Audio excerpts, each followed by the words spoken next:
Go into your closet, your garage, or your spare room and count the unopened product you bought but never sold.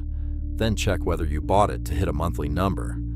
That is inventory loading. Income disclosures published by direct selling companies themselves routinely show that the large majority of participants, often well above 90%, finish a year with no net profit, and unsold stock is a primary reason. The mechanism is structural. Your rank, your commission rate, and your bonus eligibility are tied to purchase volume, not to sales to outside customers. So the fastest way to qualify is to buy it yourself. Mild version: you absorb a few $100s of product you did not need. Moderate: you carry a card balance to hold your rank. Severe: you finance a room full of goods that will not sell at any price. People blame their own sales ability. The cause is a plan that pays for buying, not selling. Downstream: that inventory becomes sunk cost, and sunk cost keeps you buying. It stays invisible because every purchase was voluntary and was framed as being your own best customer. The fix is one question: how much of last month's volume went to people outside the organization? Almost nobody asks, because almost nobody wants the answer. Open the compensation plan you were given and count the pages. How many describe recruiting, and how many describe selling to a customer who never joins? That imbalance is the signature of an endless chain scheme.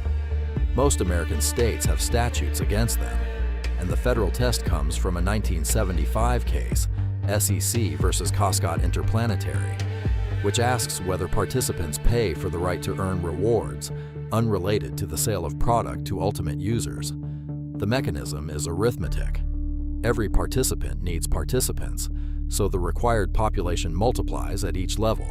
A plan asking for 6 recruits each exceeds the population of the planet before the 13th level. Mild: you exhaust your contact list.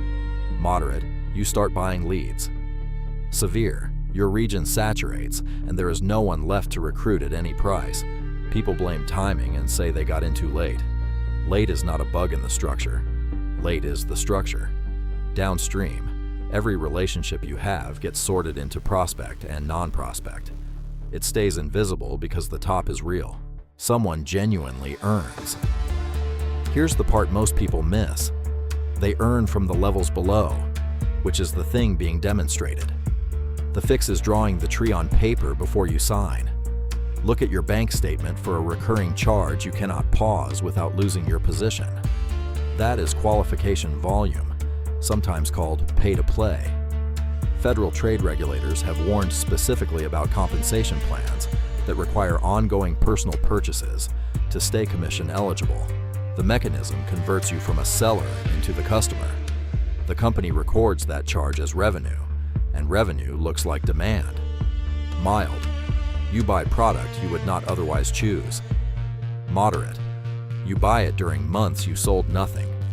Severe: you keep paying long after you stop trying, because stopping means losing the rank you spent 2 years building. People blame their own discipline.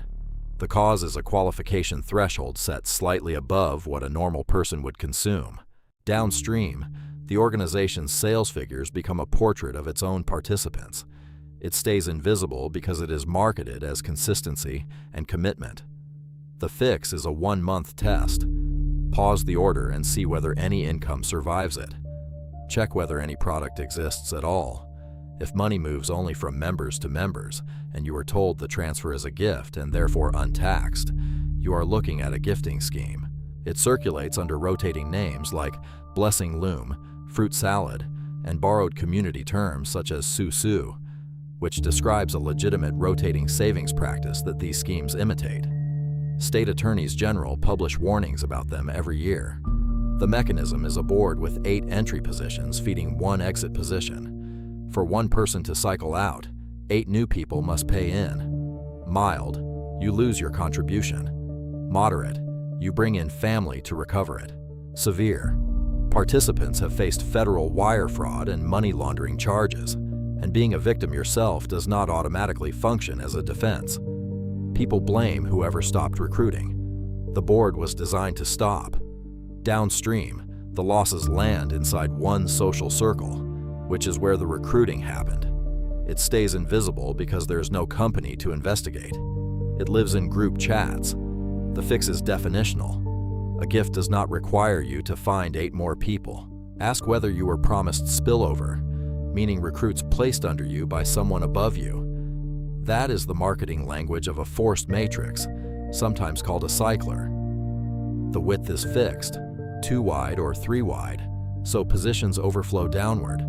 The mechanism sells passivity. You are told you do not have to recruit because the structure will fill for you. But the payout still requires the bottom row to fill, and the bottom row is always the newest people. Mild, you wait and earn nothing. Moderate, you buy additional positions to speed it up. Severe, you hold multiple paid positions in a structure that has already stopped filling. People blame slow spillover and assume their upline is not working hard enough. The cause is that spillover is finite by definition. Downstream, you stop selling anything because you were told selling was not required. It stays invisible because the promise removes the feeling of recruiting. The fix is asking who fills the last row. There is always a last row. Check whether the price you paid becomes refundable or the product becomes free once you refer a set number of buyers. That is a chain referral scheme, prohibited by statute in many states. The mechanism hides the entry fee inside a purchase price, a water filtration unit, a security system, a cookware set, priced far above comparable retail, where the gap between the real value and the price is the recruitment reward pool. Mild, you overpay for something ordinary. Moderate, you sign a financing contract to cover the overpayment. Severe, that contract is assigned to a third-party lender who has no obligation regarding any referral promise, and the payments continue regardless. People blame friends who declined to buy. The cause is a price that was never survivable without referrals. Downstream, the debt outlives the enthusiasm by years. It stays invisible because a real product does arrive at your door. The fix takes 4 minutes. Price the item against retail before signing. Almost nobody does, because the referral math is the actual sale. Add up what you paid in your first 6 months. If it exceeds $500 and you never received a 1-page disclosure document before paying, that is a violation of the business opportunity rule, found at 16 CFR Part 437. The category is business opportunity fraud, and it wears practical uniforms, vending routes, ATM placement, display racks, and more recently e-commerce automation and storefront management. The mechanism is that the seller's income comes from selling opportunities, not from operating them. Mild, your equipment underperforms the verbal projection. Moderate, your placements are in locations nobody vetted. Severe, you financed equipment that produces a fraction of what was described and cannot be resold. People blame their locations. The cause is that the projection was never a projection, it was a sales tool. Downstream, your early results get used as a testimonial to sell the next buyer. It stays invisible because earnings claims are spoken and disclosures are written. The rule entitles you to that disclosure and to a list of prior purchasers you can call. Requesting it costs nothing. Almost nobody requests it. Look at how you make money on the territory you bought. If a meaningful share comes from selling sub-territories rather than serving customers, examine that closely. Legitimate franchising is governed by the franchise rule at 16 CFR Part 436, which requires a franchise disclosure document. Item 19 covers financial performance representations. Item 20 covers how many outlets closed, transferred, or were terminated. The mechanism of the fraudulent version is that the territory itself is the product. Mild, your region is smaller in practice than on the map. Moderate, the company keeps selling adjacent territories that compete with yours. Severe, your entire investment depends on finding subbuyers in a market that is already saturated. People blame local conditions, and this is the detail that gives it away. Item 20 shows whether local conditions have been failing everywhere. Downstream, you sell sub-territories to recover your cost, which propagates the structure. It stays invisible because legitimate franchising uses identical vocabulary. The fix is reading Item 19 and Item 20 first. Most buyers read Item 1. Trace how the opportunity reached you. A church group, a cultural association, an alumni network, a veterans organization, a parents group. Then ask whether the person who told you is compensated for telling you. That combination is affinity fraud, which securities regulators list as one of the most persistent categories year after year. The mechanism replaces due diligence with trust. You are not evaluating an offering. You are evaluating someone you already believe. Mild. You skip verification you would normally perform. Moderate. You vouch for it to others, extending the chain. Severe. Losses concentrate inside one community that has few other financial supports. People blame one bad actor. The cause is a distribution method built specifically to travel through trust. Downstream, victims stay quiet to protect the group's reputation, which delays every warning. It stays invisible because inside a tight community, skepticism reads as disloyalty. The fix is verifying registration independently through your state securities regulator. Rarely done, because asking feels like an accusation against someone you love. Estimate what percentage of the program teaches the skill, and what percentage teaches you to sell the program. When the second number is larger, you are inside a recursive education model, often sold as reseller rights, licensing rights, or master resale rights. The mechanism is that the only demonstrated revenue stream in the entire ecosystem is the sale of the ecosystem. Mild. You pay for content available free elsewhere. Moderate. You buy a license tier to unlock commissions. Severe. You build an audience, a persona, and an income entirely dependent on new buyers entering behind you. People blame mindset, focus, and discipline because that is what the program teaches them to blame. The cause is that the underlying skill was never the product. Downstream, your social accounts become advertising space, and screenshots of payouts replace evidence of results. It stays invisible because education is legal, useful, and unregulated. The fix is one question to anyone selling it. Show me revenue you earned from this skill, excluding sales of this course. That question ends most conversations.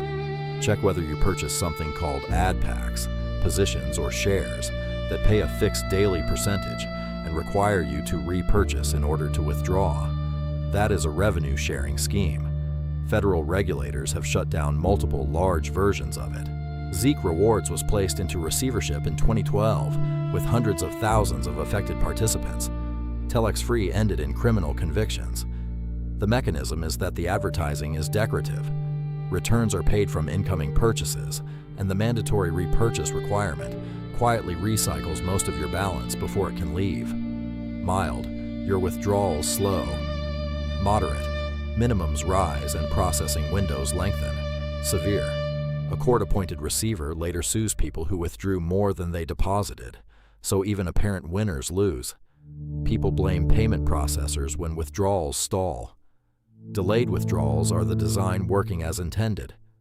Downstream, recovery takes years and returns cents. It stays invisible because the daily payouts are completely real, right up until the moment they are not. The fix is asking who outside the scheme pays for the advertising. Look at whether the project pays you a percentage of what the people you refer deposit. Not what they trade, not what they earn. What they deposit.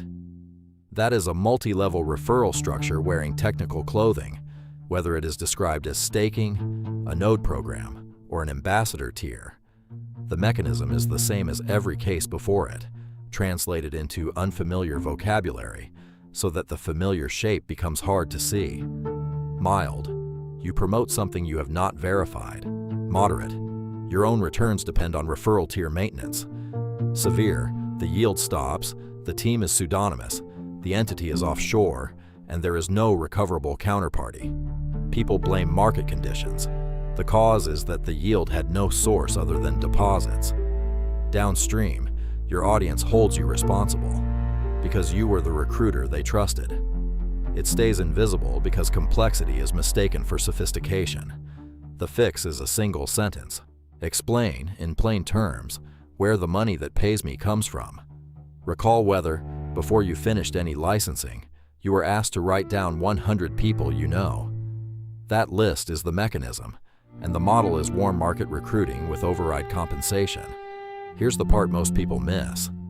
The product may be entirely legitimate and fully regulated. The pyramid dynamic sits in the recruiting layer, not the product layer. Your upline earns overrides on your production, so recruiting you is more valuable than selling anything themselves. Mild, your first sales go to relatives.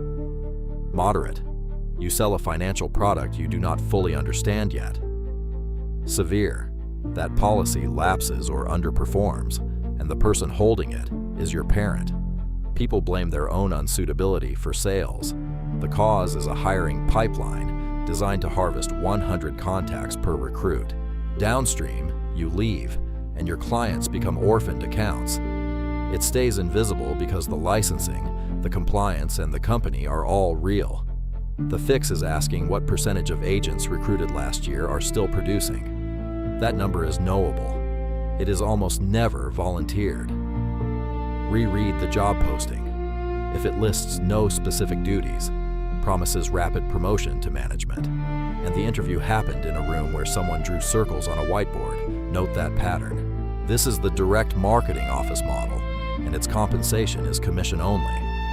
The mechanism is that advancement means recruiting a crew and opening an office in a new market, which is a downline described as a career path.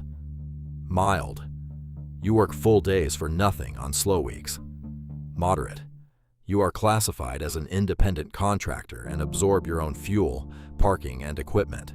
Severe, you personally sign a lease and payroll obligations for an office that depends on recruiting more people like you.